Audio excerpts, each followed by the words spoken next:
ఒక వ్యక్తికి నలుగురు భార్యలు ఉన్నారు. నాలుగవ భార్య అంటే చాలా ప్రేమ అతనికి. ఆమె కోరిన కోరికలన్నీ తీర్చేవాడు, అపురూపంగా చూసుకునేవాడు. మూడవ భార్య అన్న ఇష్టమే, కానీ తన గురించి మంచిగా స్నేహితుల దగ్గర చెప్పేవాడు కాదు. ఎందుకంటే తను వారి స్నేహితులతో వెళ్ళిపోతుందేమో అన్న భయంతో. రెండవ భార్య దగ్గరకు తనకు ఏదైనా సమస్య వస్తేనే వెళ్ళేవాడు. ఆమె కూడా అతని సమస్యను తీర్చి పంపించేది. మొదటి భార్య అంటే అస్సలు ఇష్టం ఉండేదే కాదు. ఆమెను అసలు లెక్క కూడా చేసేవాడు కాదు, పట్టించుకునేవాడు కాదు. ఇలా కొన్ని సంవత్సరాలు గడిచిపోయాయి. అతని ఆరోగ్యం క్రమంగా క్షీణించిపోయింది. ఇక తను బ్రతకను అని తెలిసిపోయి తన మీద ఎవరికి నిజమైన ప్రేమ ఉందో అని తెలుసుకోవడానికి తన నాలుగవ భార్యను పిలిపించాడు.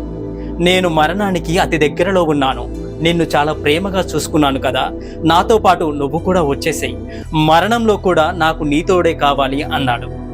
నాలుగవ భార్య అది విని అతనికి దూరంగా జరిగిపోయింది. ఆశ్చర్యపోయాడు అతను. తన మూడవ